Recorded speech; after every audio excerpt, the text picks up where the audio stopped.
नमस्कार दोस्तों, stock movers में आपका स्वागत है। दोस्तों, आप हमारे चैनल पे नए हैं तो हमारे चैनल को सब्सक्राइब एवं बेल आइकन को हिट जरूर कर लें।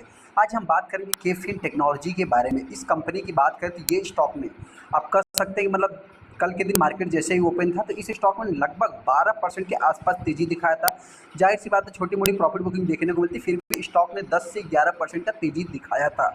हालांकि दोस्तों, ये स्टॉक अभी तक का सबसे बड़ा मल्टीबैगर आप कह सकते हैं। हाँ, जब मार्केट में आई थी कंपनी तो उस टाइम पे कुछ परेशान किया था, लेकिन आप सभी लोगों को पता है कि अभी फिर से स्टॉक कमबैक कर रहा है और अभी तक किसी का भी पैसा इस स्टॉक ने डुबाया नहीं है।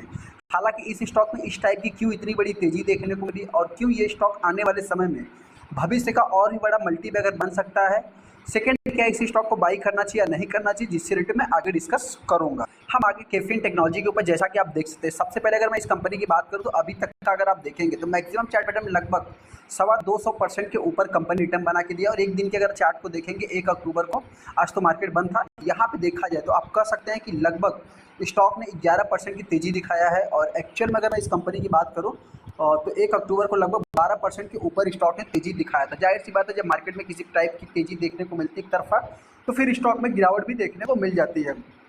यहाँ पे अगर आप 5 दिन के चार्ट को देखें तो 5 दिन में इस टाइप का मतलब कुछ इतना खास तेजी देखने को नहीं मिला। जो भी तेजी देखने को मिला था 1 अक्टूबर का ही है। एक महीने में 10% है, 6 महीने का चार्ट को देखेंगे तो 78%। इंपॉर्टेंट चीज़ क्या है दोस्तों, सबसे पहला चीज़ तो इस चार्ट को अगर आप थोड़ा सा नोटिस करेंगे, जो लोग मतलब कि रेगुलर मार्केट में है तो उनको नोटिस करने की जरूरत नहीं, लेकिन हाँ कुछ लोग नए हैं तो उनको ये चार्ट को थोड़ा सा नोटिस करने की जरूरत है। क्योंकि अगर आप इसके 6 महीने के चार्ट को देखें, चाहे 1 महीने के चार्ट को देखें और चाहे 5 दिन के भी अगर आप चार्ट को देखेंगे तो कितना हैवी वॉलेटाइल है, इस चीज़ को आपको नोट करके चलना। यहाँ तक कि आप 1 दिन के भी अगर आप चार्ट को देखेंगे तो एक लॉन्ग टाइम में जिस टाइप से कंपनी का चार्ट है उसी टाइप से एक शॉर्ट टाइम में भी इस कंपनी का चार्ट देखने को मिलता है। हालांकि मेरा एनालाइज है, आपका कुछ अपना अलग का हो सकता है, लेकिन हाँ ऐसे में अगर मैं 5 साल की बात करूँ, जस्ट कंपनी अभी भी मार्केट में आई हुई है और आने के बाद आप कह सकते हैं कि एक तरफा पैसा बना के दिए। कुछ समय तक कंपनी ने परेशान किया था, उसके बाद आप कह सकते हैं कमबैक भी किया है। जैसा कि हमने आपसे बताया कि चाहे शॉर्ट टाइम का चार्ट हो चाहे लॉन्ग टाइम का, वॉलेटाइल है ही। कुछ लोग कहेंगे कि वॉलेटाइल तो मार्केट में ही है, लेकिन वॉलेटाइल मार्केट में ऐसा नहीं। कुछ कंपनियां ऐसी होती है कि तरफा तेजी दिखाती है और कुछ कंपनियां ऐसी होती है मतलब एक वॉलेटाइल रहती है और एक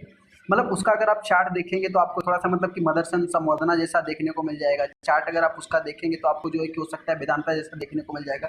तो इस टाइप की भी कंपनियां मार्केट में वर्क करती हैं। बहुत सारे दोस्तों के मन में डाउट होगा कि इस स्टॉक में इस टाइप की तेजी क्यों थी। देखिए दोस्तों, सबसे पहले तो हमने 5 दिन के चार्ट को देख लिया, तो कोई ऐसे पैनिक वाली बात नहीं। 6 दिन पहले का न्यूज देखने को मिला जो कि केफिन के सीईओ की अगर मैं बात करूँ, ये जो है कि एक सिग्निफिकेंट एक्सपांसन करने की बात कर रहे हैं। We are in a phase of significant expansion की बात करें। एक्सपांसन की अगर मैं बात करूँ तो ये क्या करते हैं, सबसे पहले तो आपसे बताना चाहते हैं इनके बिजनेस मॉडल की। अगर मैं बिजनेस मॉडल की बात करूँ, यहाँ पे अगर आप देखेंगे तो एक प्रकार से आप कह सकते हैं कि रजिस्ट्रार टाइप का ये कंपनी काम करती है। म्यूचुअल फंड से रिलेटेड भी आप कह सकते हैं काम करती है, क्योंकि इस कंपनी का जो मेन बिजनेस देखने को मिलता है क्या है, asset manager and corporate issuers से related across asset classes in India में जो कि देखने को मिलती है। सेवरल इन्वेस्टर, कुछ ऐसे इन्वेस्टर भी है कंपनी के पास, सोल्यूशन इंक्लूडिंग ट्रांजैक्शन से रिलेटेड। जैसा कि हमने आपसे क्या बताया कि एक रजिस्ट्रार का भी कंपनी काम करती है। Organisation and the processing of for mutual fund and private in retirement से रिलेटेड स्कीम से रिलेटेड मलेशिया और फिलीपींस में आप कह सकते हैं कंपनी पैलेस्टाइन में भी काम करती है, हांगकॉन्ग में भी कंपनी काम करती है।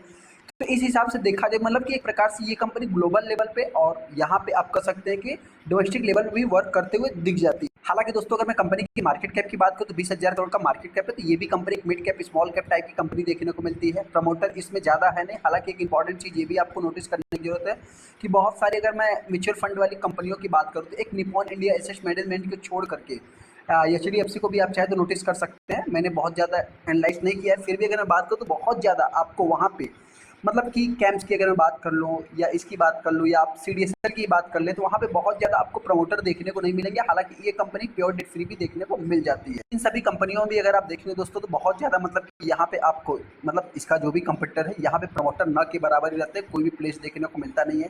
बिजनेस कंपनी का अभी तक तो बिजनेस के दम पे कंपनी ऊपर चल रही है। इस हिसाब से देखा तो कंपनी का बेस्ट बिजनेस देखने को मिलता है। हाँ, इनके जो सेल्स ग्रोथ रहेंगे बहुत ज़्यादा ऐसा नहीं कि रॉकेट की तरह रहेंगे, इसमें थोड़ा सा मतलब स्टेबलिश रहेगा। मतलब 20%, 15%, 30% आप हाईएस्ट मान के चल सकते हैं। हालांकि 20% से मतलब डबल डिजिट में आप ग्रोथ की चांस ले सकते हैं सेल्स में। हालांकि वही प्रॉफिट ग्रोथ की बात करें तो यहाँ पे खर्चे बहुत ही कम रहते हैं और प्रॉफिट बहुत ज़्यादा रहता है। तो इस हिसाब से देखा जाए तो इनके पास जो प्रॉफिट है दोस्तों, आप देख सकते हैं कि 3 साल में 80% और 5 साल में ऑलमोस्ट डबल, मतलब कि 100% के आसपास ये जो कि ग्रोथ के हिसाब से आगे चल रहे हैं। अगर मैं वहीं पे इनके बैलेंस शीट की बात करूँ तो कंपनी का रिजर्व अच्छा ही है, इनको कोई पैसे की रिक्वायरमेंट होती नहीं, पब्लिक से पैसा लेते हैं और इन्वेस्ट करते हैं, मतलब एक प्रकार से एसेट्स टाइप का ही कंपनी काम करती है। यहाँ पे अगर मैं इनके शेयर होल्डिंग पैटर्न की बात करूँ तो यहाँ पे प्रमोटर, एफआईज और बाकी देखा तो पब्लिक भी आपको डिसेंट देखने को मिल जाएगी। 22% का स्टेक है, हालांकि आप सभी लोगों को पता है 2 क्वार्टर से पब्लिक सेलिंग कर रही है। वहीं पे एफआईज और डीआईज की बात करें तो एफआईज ने जो है कि बाइंग किया है, हालांकि डीआईज ने भी इस साल बाइंग किया, लेकिन इसके पहले उन्होंने सेलिंग किया था। अभी इस स्टॉक को बाई करना है नहीं करना है मर्जी आपकी, डिसीजन आपको लेना। लेकिन हाँ, मेरे पॉइंट से ये स्टॉक आने वाले समय में 2000 के ऊपर चलने वाला है, क्योंकि दोस्तों बहुत सारी म्यूचुअल फंड की अगर मैं कंपनियों की बात करूं तो आप कह सकते हैं कि मतलब एक अच्छा खासा रिटर्न बना के दिए, इस कंपनी ने भी बना के दिया, ऐसा नहीं है। लेकिन आने वाले समय में ये कंपनी 2000 के ऊपर भी ट्रेड करने वाली है। आपको क्या लगता है, शायद हमको कमेंट कर सकते हैं। गिरावट होती है तो कंपनी लास्ट 1K के आसपास आप मान सकते हैं, मतलब 1000 के आसपास से कंपनी आ सकती है। चलिए इसको प्लीज वीडियो को लाइक कर दे, चैनल को सब्सक्राइब कर देंगे दोस्तों।